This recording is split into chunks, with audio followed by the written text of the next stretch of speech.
एक परमात्मा को छोड़कर, पूर्ण ब्रह्म को छोड़कर अन्य किसी भी देवी देवता की या किसी हम प्रभु की, ब्रह्म की साधना करते हैं,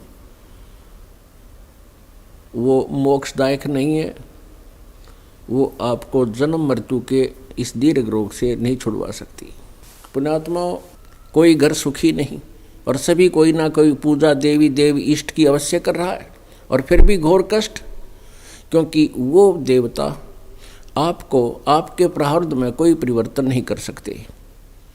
आपका जैसा कर्म है वैसा ही देंगे, वही आपको भोगने के लिए विवश होना पड़ेगा। और ये समर्थ कबीर परमात्मा है जो आपके प्रारब्ध का नाश करके, आपके जो है ना संकट को खत्म करके और नए सिरे आपके शुभ संस्कार लिखेगा। मासा घटे ना तिल बधे, विध ना लिखे जो लेख, और सच्चा सतगुरु मेट कर ऊपर मारे मेघ। हम भ्रमित हैं, और जब तक शंका निवारण नहीं होगी भक्ति पर हम लग नहीं सकते। जैसे श्रीमद् भगवत गीता अध्याय नंबर 2 के श्लोक नंबर 53 में कहा कि अर्जुन, जिसमें तेरी बुद्धि भिन्न भिन्न प्रकार के भ्रमित करने वाले वचनों से हटकर एक तत्व ज्ञान पर स्थिर होगी, तब तो तू योग को प्राप्त होगा, तब तो तू योगी बनेगा, यानी भगत बनेगा। तू योगी मीन भक्त, साधक। पुण्यात्मा, अब ये जो ध्यान लगाते हैं ना, हठ योग या कोरी दुर्गति है जीव की। जैसे ये राधा स्वामी वाले, धन धन सतगुरु वाले बताते हैं ना, और ये जय गुरुदेव वाले 2.5 घंटे सुबह 2.5 घंटे शाम, ये तो बकवाद हैं। ये ना समाधा लगता है इनका, कुछ भी इनका ज्ञान गलत है। वो तो वर्षों तक तो इसका अभ्यास प्रैक्टिस किया जाता है, दिन रात बैठ करके। पहले अच्छे स्वस्थ शरीर थे, मौसम ठीक था, और पहले एक श्वास उश्वास की क्रिया करके और सूक्ष्म श्वास बनाकर इस शरीर को साधा जाता था, और अंदर इस शरीर में एक अमृत बनता है अपने आप, और उसको शरीर में ही प्रयोग किया जाता था।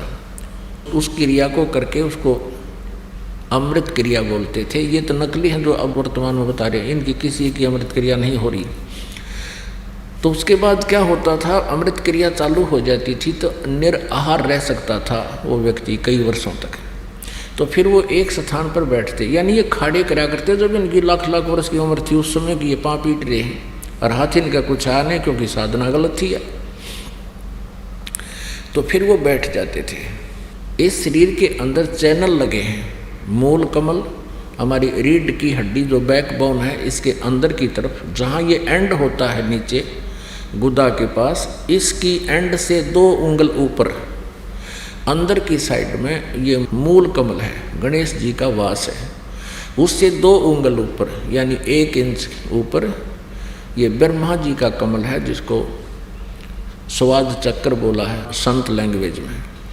उसके बाद फिर नाभि सुंडी जो है, इस नाभि के सामने पीछे और बैकबोन के अंदर की तरफ वहाँ एक कमल है जिसको नाभि चक्र बोलते हैं, विष्णु और लक्ष्मी जी का वास है।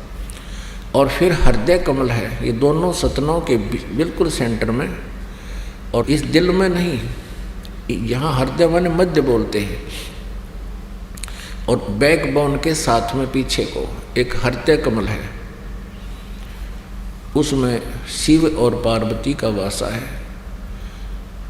और ऐसे ये कंठ कमल है, ये कंठ है, इसके बैक में, यहाँ नहीं, इसके बैक में जहाँ ये हड्डी बैकबोन थोड़ी सी मुड़ जाती है, इसके अंदर की तरफ वहाँ एक कमल है। उसका 16 पंखड़ी हैं उस कमल का। और इस प्रकार हमारे शरीर में ये कमल बने हैं। जिस भी किसी क्रिया से, मंत्र हैं इनके जो आपको दे रखे, इन्हीं के मंत्र हैं, ये पूजा नहीं है, ये इनकी साधना है, मजदूरी है। यहाँ से निकलने के लिए ऋणमुक्त होना है। फिर त्रिकुटी कमल है, इसके पीछे, यहाँ नहीं है वो, इसका बताया जाता है यहाँ पिछली साइड में है, जहाँ बैकबोन के साथ ऊपर नाड़ी जाती है। उसके बाद फिर एक ब्रह्मलोक को जाता है एक रास्ता, जिसको नाड़ी बोलते हैं। शरीर की नाड़ी है, वैसे वो रास्ता नजर आता है जो समाधिस्थ जीव हो जाता है। तो ये साधक क्या करते हैं, ये समाधिस्थ होने का प्रैक्टिस करते हैं और ये बैठे रहते हैं कई कई वर्षों तक। तो पहले तो निराहार रहने का जो के योग्य शरीर को तैयार करने में कई वर्ष लग जाते हैं, 10-12 वर्ष, सब कुछ त्याग कर उसी क्रिया को करते रहें। फिर उसके बाद समाधिस्थ होने की प्रैक्टिस करने में बहुत समय लगता है। फिर समाधिस्थ होता कैसे है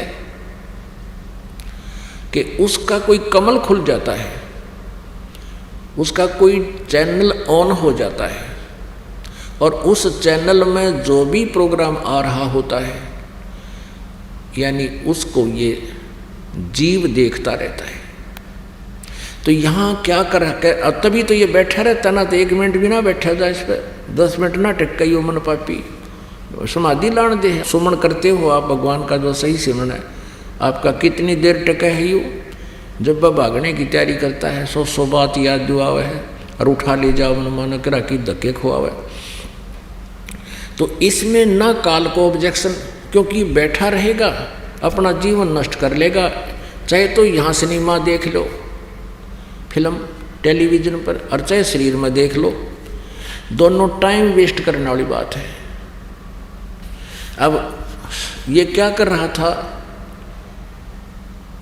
ये मार्कंडेय ऋषि, इसको महास्वर्ग में इसकी समाधि चली गई, इसकी सुरती चली गई, एक अंदर एक दिव्य दृष्टि है और उस दिव्य दृष्टि की ये आध्यात्मिक क्रियाओं से हो जाती है। उस दिव्य दृष्टि की भी रेंज होती है, क्षमता होती है। तो उसकी दिव्य दृष्टि ब्रह्मलोक में पहुंच गई, महास्वर्ग में।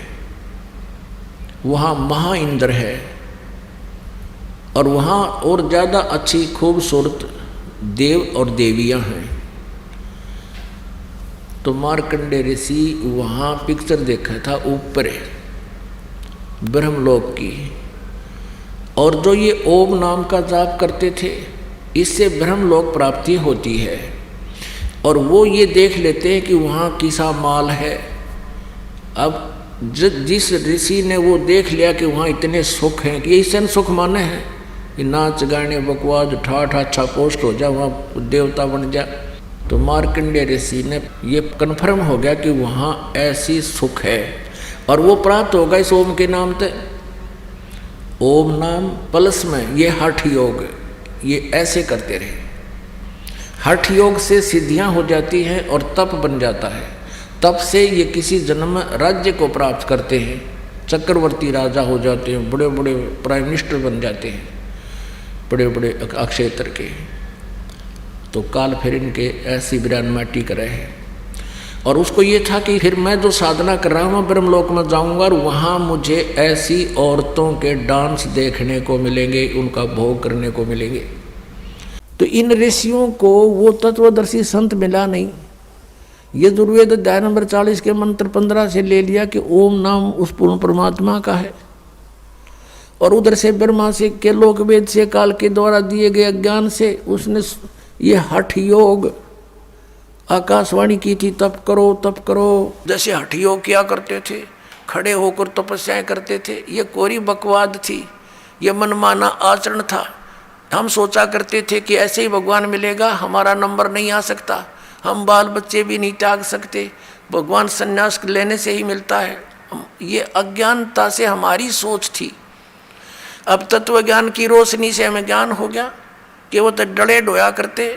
उसके विषय में कहा कि डंब करें डूंगर चढ़ें। डंब माने पाखंड करते हैं, ऊंचे स्थान पर जाकर बैठ जाते हैं, नुआसन पदम लगा के धूना लगा के चमटा गाड़ गए कि दूर तो दिखा किसी ने महात्मा बैठा है। और हमने सोचा करते भाई यूँ मिला कर भगवान, अज्ञानता के कारण। उसके विषय में सुख संवेद में कहा है कि दंभ करें डूंगर चढ़ें। डूंगर माने ऊंचे स्थान पर, पहाड़ी पर बैठ जाते हैं। दंभ करें डूंगर चढ़ें अंतरजीनी झूल, और जग जाने बंदगी कराइए वो है सूल बबूल है।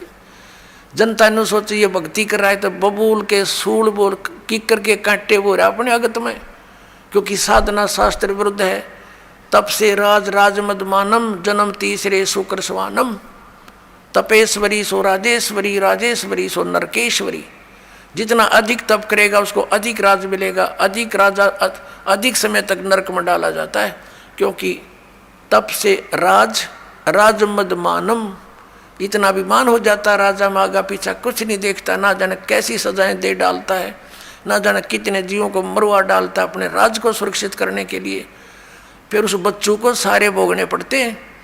तो परमात्मा कहते हैं जग जाने बंदगी करें, ये वो है सूल बबूल। ये तप